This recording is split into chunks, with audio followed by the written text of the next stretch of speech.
Hola, aquí el Capitán Patapal al habla. Me he puesto de verde esperanza aquí con el logo de la editorial pensando que ya esta semana vamos a salir del atolladero, se acerca el viernes, sábado y domingo, a ver si me puedo dar caña con los emails, nos ponemos al día de todo. Y he decidido hablar ya los jueves, a ver si calamos los jueves, que vuelvo a tener Kendo, pero solo adultos y salgo del curro a las 5. Debería haber ahí un margen suficiente para lanzar el vídeo entre lavadoras y lavavajillas. Para hablar de un tema de actualidad, como decía. El tema es sobre los plagios, hasta dónde llega el plagio y ese mito de la originalidad. El tema viene suscitado de un artículo que he ojeado esta mañana, antes de irme a currar, en el que hablaba de Patria, ese libro que ha tenido tantísimo éxito por lo visto en España. No lo he leído, así que no voy a entrar a analizar la cuestión en profundidad. Y un artículo que comparaba algunos pasajes de esta novela de ficción, con una biografía que se titula Lo difícil es perdonarse a uno mismo, que es una biografía escrita por un periodista. Es decir, ya estamos comparando dos obras de géneros totalmente distintos. Uno es la investigación periodística, la biografía, la reseña de la vida de una persona, y el otro es una novela de ficción. Y otra de las cosas que hay que decir es que en el artículo, al menos hasta donde he leído, porque no me ha dado tiempo de leerlo entero, me he tenido que ir a currar, no he visto ninguna mención al plagio, que más bien da la impresión de que el artículo señala como una de las posibles fuentes de inspiración de uno de los personajes esta biografía e intenta justificarlo con una comparación de pasajes. Pero sí que me ha llamado la atención, al pasar rápidamente por los comentarios del artículo y bueno, luego oyes cosas y tal, que ahí han saltado directamente acusaciones de plagio, ¿no? Es como, bueno, pues hay coincidencias, es plagio. Y en este sentido sí que me parece interesante hacer una reflexión porque a veces creo que se ha mitificado tanto la originalidad, se ha mitificado tanto el tema este de qué es el original, que se ha perdido un poco la perspectiva de las cosas.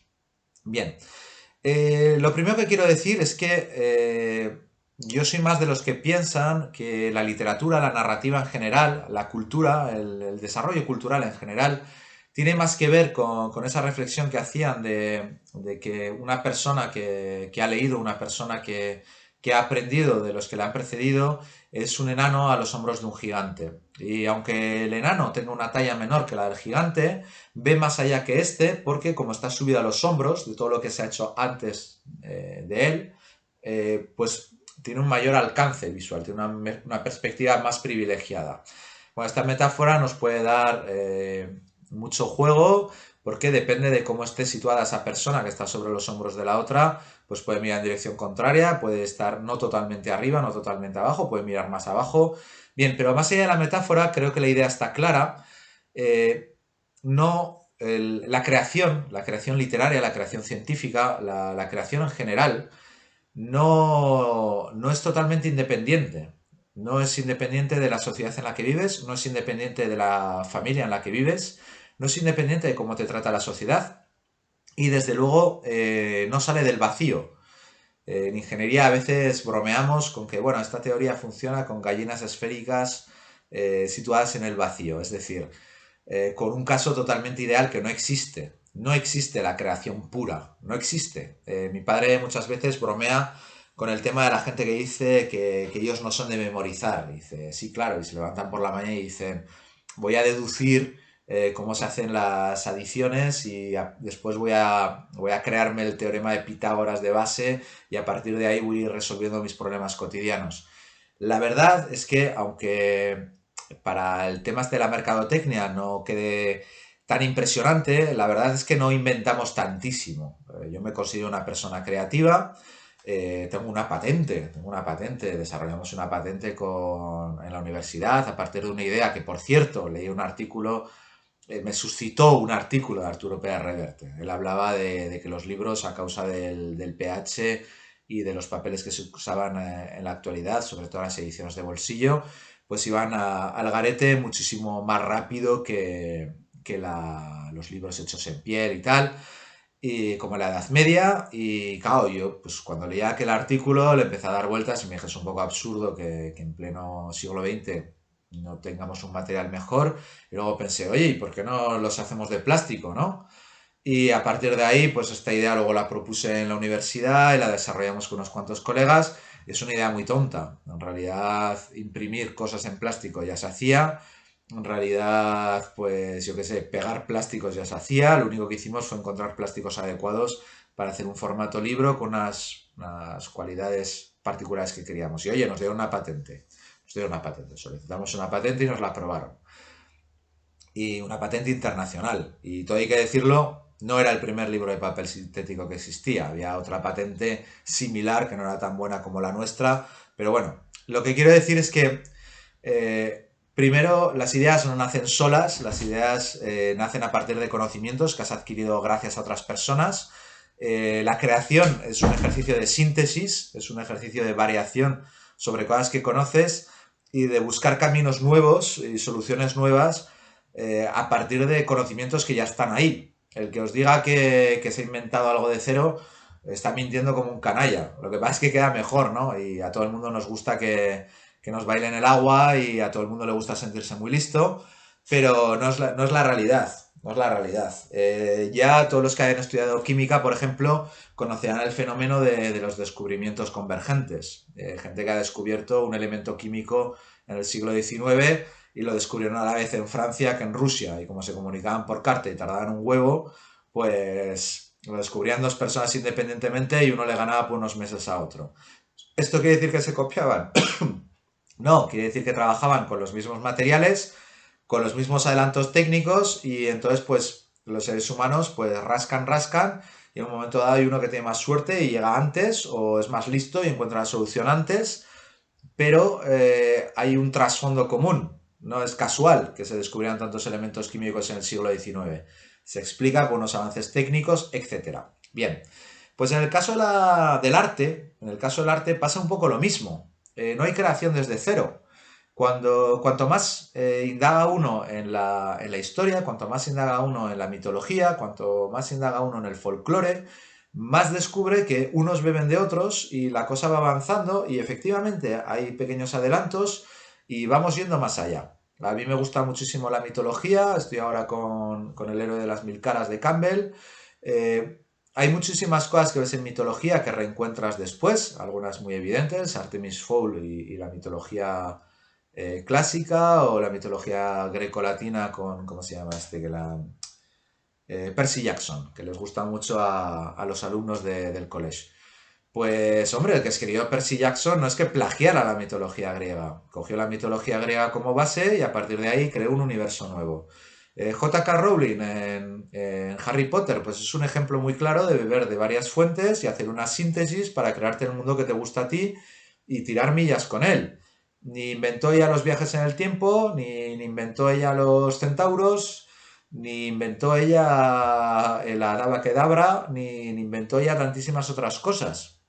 Lo que ha hecho es una síntesis. Pero eso no se puede decir que Harry Potter sea un plagio de distintas fuentes. Eso es una cosa muy distinta. Del mismo modo que Harry Potter tampoco es un plagio de Harry Potter. Es una parodia, es un homenaje, es una visión humorística, es una reelaboración de un mismo material a partir de ese material para dar una cosa nueva. Y esto es muy importante. Hay que tener en cuenta que las ideas ya se han desarrollado de muchas formas y a veces los autores lo único que hacemos es una síntesis y añadimos elementos estéticos que creemos nuevos o que son personales, una visión propia y que muchas veces simplemente la hemos adquirido leyendo otras cosas o viviendo otras cosas que también han vivido otras personas. Hay ejemplos muy claros. Tengo por aquí el libro del cementerio de Gaiman, The Graveyard Book, que yo lo leí en inglés. Aquí tengo la versión francesa que se está leyendo mi chico. Y yo cuando lo leí me encantó, me pareció una novela magnífica. Y luego me leí una reseña de Sergio Mars en la que decía que era una versión del libro de la jungla de Kipling. Eh, y yo pues me quedé ahí todo pillado porque, joder, es verdad, es evidente y yo no me di cuenta. Entonces, ¿es un plagio del libro de la jungla? No, el libro del cementerio es un homenaje, es una revisitación siniestra y ambientada en un cementerio de una historia que ya es todo un clásico dentro de la literatura de aventuras y que era muy fácilmente reaprovechable desde el punto de vista del género fantástico, porque después de todo, el tema de los animales parlantes, aunque en el libro de la jungla no son como en las fábulas de La Fontaine, están emparentados con el género fantástico desde hace siglos.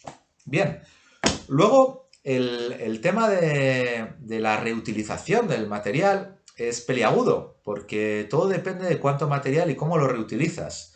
En el libro del cementerio está muy claro la estructura narrativa, el origen, pero estéticamente y narrativamente hay diferencias palpables. A nadie se le pasaría por la cabeza decir que es un plagio, se usan otros términos. Hace poco leí otro libro que me ha venido a la cabeza con esta polémica, en el que podríamos hablar, si no de plagio, de destrozo y recosimiento literario o algo así. Es una especie de monstruo de Frankenstein. Hablo de sentido y sensibilidad y monstruos marinos.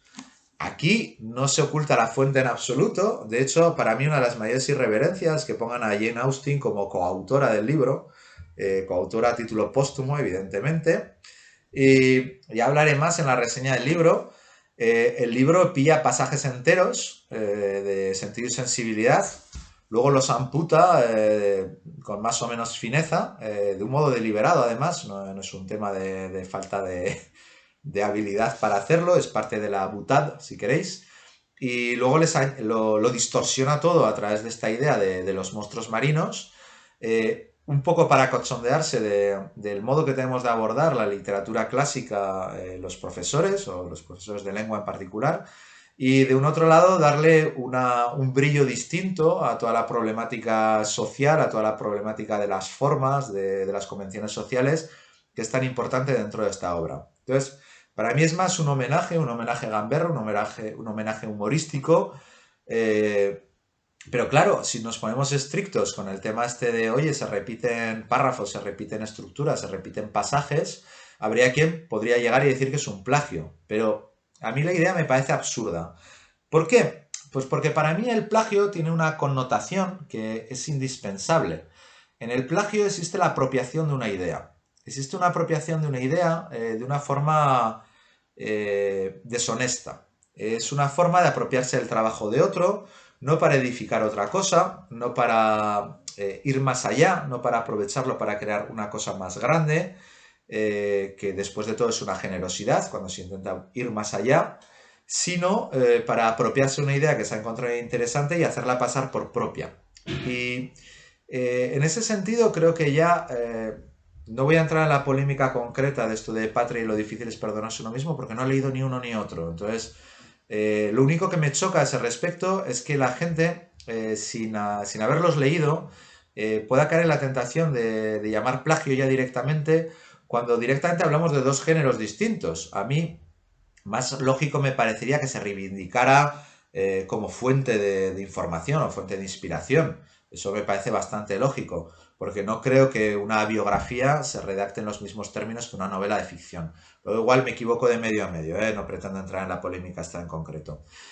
Más que nada pretendía llamar la atención sobre la idea del plagio, que además es muy problemática a día de hoy. Yo lo veo con mis alumnos. Con mis alumnos tengo que trabajar muchísimo sobre el plagio porque el cortapega está a la orden del día en los estudios a día de hoy. Ya lo veíamos en la universidad cuando empezaron a popularizarse los ordenadores, los de mi quinta, pero en aquella época pasaba más desapercibido y normalmente la gente tenía un poco más de pudor, seguramente porque eran los principios, aunque ya existía el rincón del vago y estas cosas.